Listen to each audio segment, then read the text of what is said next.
Oh, morning. Another cold one here in Northern Ireland, 2 degrees at the moment, up as 9 in the morning. The day has arrived. I'm going for my remap. Now, I'm not going for this remap because, well, yeah, obviously I want a bit more power in the car. It's 140 brake anyway, it's quick enough and all that. But the reason I am going to have the work done I'm having done is because of this. Just turn you around. Right, my DPF. This car's only done, what, just shy of 39,000 miles. This is my issue. Because I'm a care worker and I do short journeys, my DPF is wanting to regen. It's filling up quicker than most normally would. So every day I'm at work, I'm having to drive an extra 8-9 miles every day, force a regen, make sure it's empty for the next day, ready to go to work. I knew that this would be the case when I brought the car, with it being diesel and having a DPF, that it would be an issue. So the day I brought this car was the day I planned that the DPF was coming out. Now, the company I'm going to are an hour's drive away from me. The reason I am going so far is because they were the only company that got back to me. Sorry, just turn my engine off a second. They were the only company that got back to me and said it's going to take this amount of time. So I'm booked in for a 4-hour slot with them to have the work done. All the other places I contacted were like, oh, I don't know, mate, oh, we might need your car all day, we might need it overnight, it depends. So these guys I'm going to, Elite Tuning in Donegal, they know their stuff. Like I say, 4-hour slot, might not even be there 4 hours. So that's why I'm driving an hour's drive to get to them and get the work done. So I am going to fire up the sat nav and I'm going to try and document some of this, what the work that they're going to be doing. They have asked not to be on camera, but hopefully I can get the camera in, show the DPF being removed, professionally cleaned, put back in place, and then they're going to put a custom remap on the car, delete the DPF, close the EGR, and then I'll drive home. So I'll be getting better fuel consumption because I'm not having to drive extra miles every day, so that's a saving there. Plus I should get better fuel consumption driving around town because of the fuel pressure being upped, so it burns cleaner, etc, etc. So I will catch up with you all in an hour or so's time when I get to Donegal. I'm booked in for 11 o'clock, but I want to get there early so that the exhaust can cool down so they can get straight on with the work. So I will catch up with you all in a while, and or well, split second for you guys, and yeah, see you there.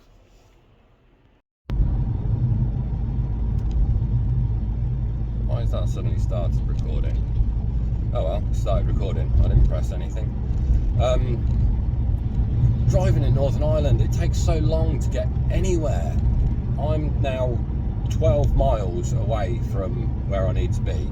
My sat nav's still saying 35 minutes to travel 12 miles. There's no accidents on the roads or anything. It just takes so long to get anywhere. In a 1/4 mile, at the roundabout, take the first exit onto Newton Arts Road, A21. Okay, thank you. So yeah, DPFs. There's a lot of speculation about DPFs and MOT testing and the government enforcing whether people have had their DPFs removed. I can't see it happening myself. There's too many other things that the government needs to worry about in the world. There's too many cars out there that have had CATs removed and DPFs removed, and I just can't see it happening with it being a visual inspection only of a car.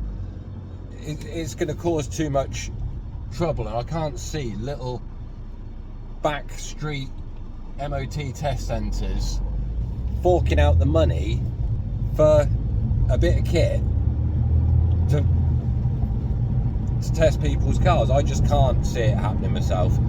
But in Northern Ireland, they don't do emissions tests anyway. Don't know why, but they don't.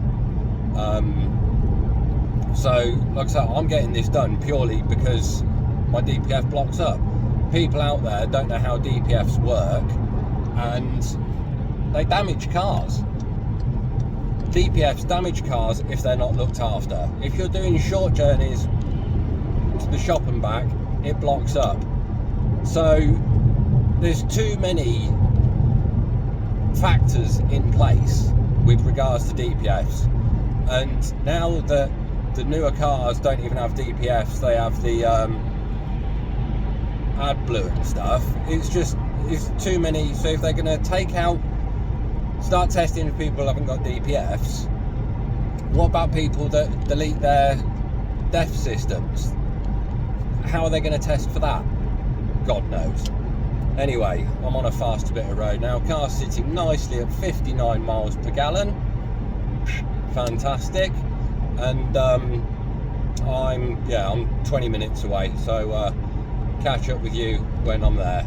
Might stop for a coffee, don't know. Anyway, see you in a little bit. Right, we're here at Elite Tuning, Elite Auto Tuning, NI. Nice little courtyard they're in. Car is sat there ready to go in, and so at the moment they're just downloading the correct map for the car, and then that's going to take about 20 minutes to download, and then I'll be back with them to hopefully film and putting the map on the car. Then I'm going to take it for a drive, see how it is, and then I'll be coming back to have the DPF cleaned out correctly. So I'm going to take a little wander around Donegal for 20 minutes, and we'll come back when the map's downloading and see how we get on. Right, just having a bit of a chat there with them before I left the car. So they reckon that the map will get it up to about 196 brake horsepower. They don't have a rolling road. This isn't being done on a rolling road, but I probably will get it booked in at some point to get it on a rolling road to see the actual figures. I'm not that bothered. Like I say, I'm doing this more for convenience of the DPF regens than anything else.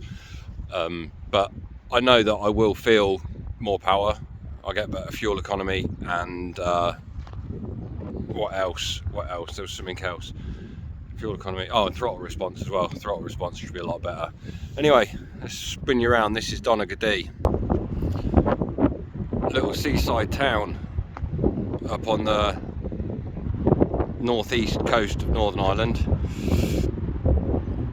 Nice. Be nice on a summer's day. Fucking cold today, and I don't normally swear on my channel. That out that way is some little island, I can't remember what they're called, but yeah, spin you around. Not a lot here. Bit of snow,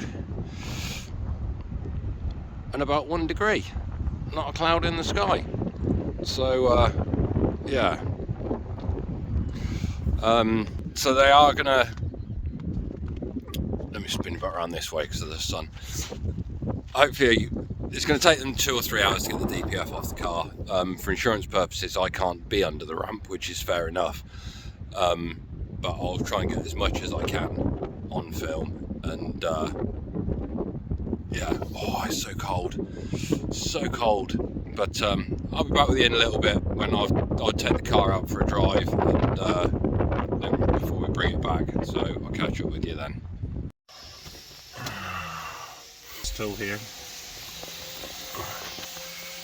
to write a file, tune file that we made onto the Golf. Yep. So it's not there at the moment, so just give me a second and I'll go and get it. Okay. Oh.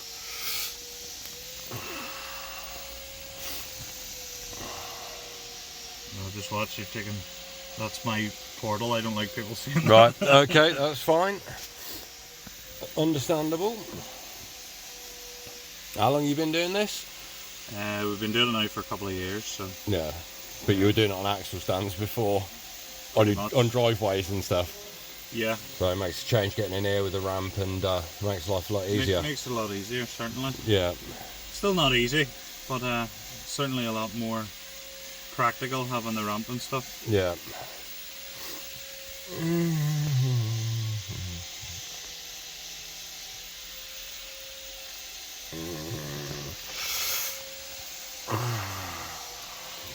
Okay, so that's it loading now. Climb round. Okay. So that's going to go on, and then I'll take it for a test drive. Yeah, give it a and, couple minutes flashing. yes. Pieces here, you'll see all the lights change, you'll hear noises. Don't Yeah. worry about it, it's just right. No, it's the same when I run Carista and you do all the touch anything. I won't. I won't. Not my fault. So yeah, that's the map loading on now, and then there we go, a few beeps on the dash. So just running through all the modules.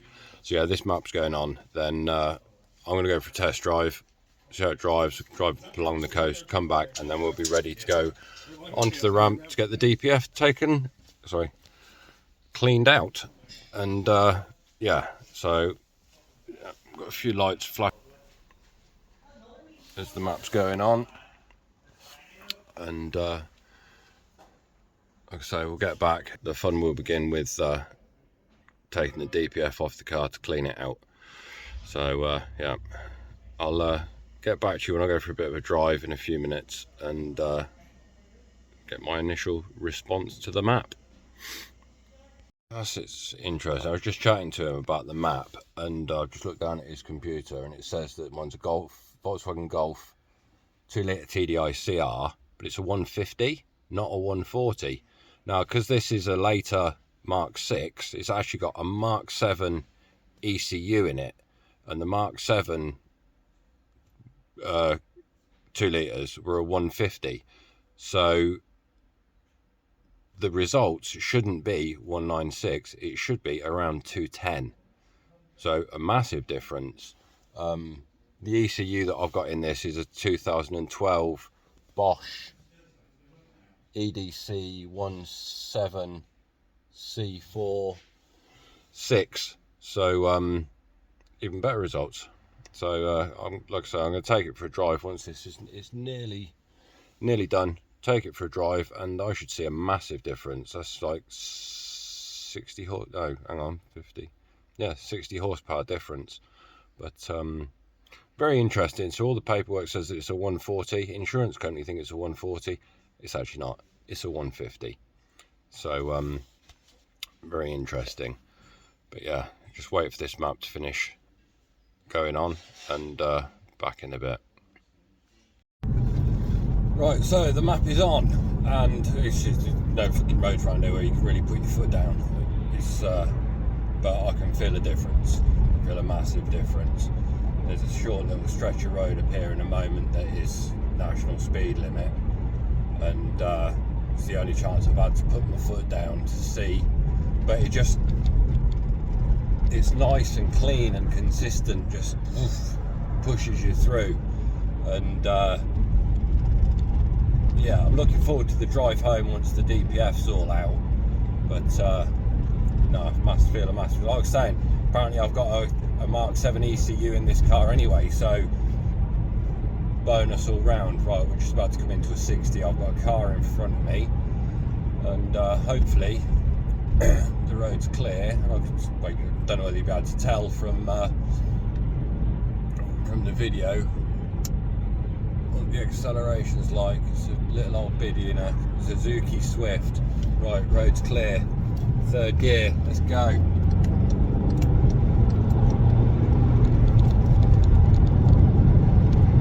It's at 70 already.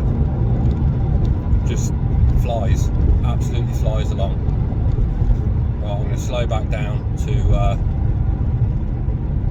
what should we go down to? Let's go 40. Let's get down to 40. Third gear, 40 mile an hour. Right, 40, foot down. 70. That's quick. That is quick. Silly quick. Anyway, I'm going to get this back to him. Get it up on the ramp. Get the DPF out, and we'll get a bit of that, and then back with you. Right, I'm leaving them to get on with their work. I'm going to get a cup of coffee and some lunch, and yeah, all clean underneath. Need an exhaust bracket, not seal because that's a bit rusty, but other than that, so he's ordering me one of those while the work's being done. I'm going to get some lunch and I'll pop back and see him in a bit.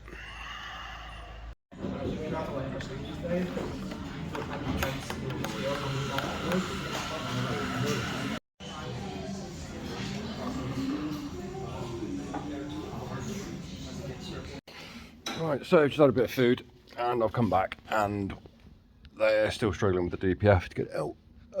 It's a full, gonna have to drop the subframe to get it out, so they're just doing that now, which is a bit of a bugger because they were hoping to have had it out by now and start cutting it open. But so yeah, if you plan on doing this at home on your driveway, you need to be up in the air. Subframe's got to be dropped to get into it. It's just can't just slide it out. And something else I've discovered, obviously most Mark 6s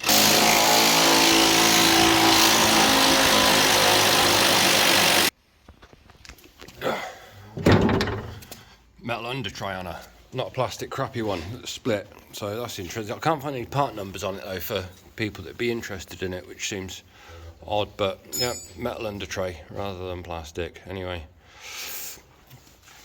that's where we're at. Right, so we're going to cut flexi here, take the DPF out through the top rather than trying to get it all out through the bottom. It's a tricky job. It's a thick flexi, so it won't slide out through. So cut DPF out. Fun and games, learning curves.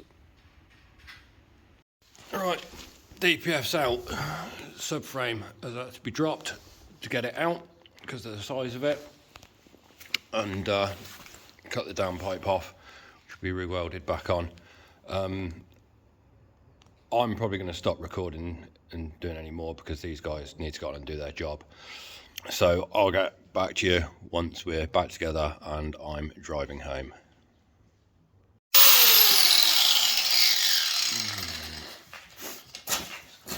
Change the cutting disc.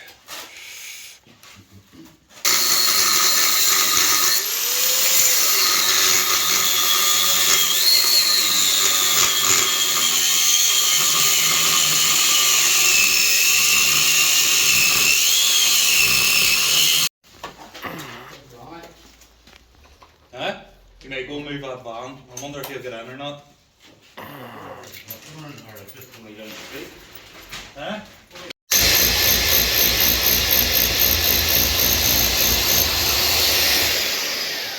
That's black.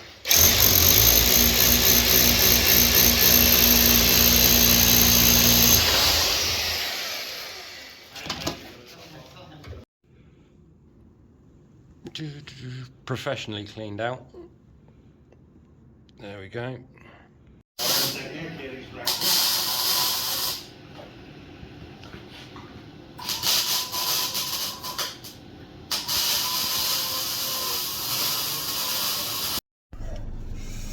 Right, I don't know where I got to with the video. It didn't turn into a nightmare in the end, but they were waiting on an exhaust bracket. The exhaust bracket didn't fit. Old exhaust bracket had to go on. It's now 5:20 in the afternoon. I've got an hour's drive home.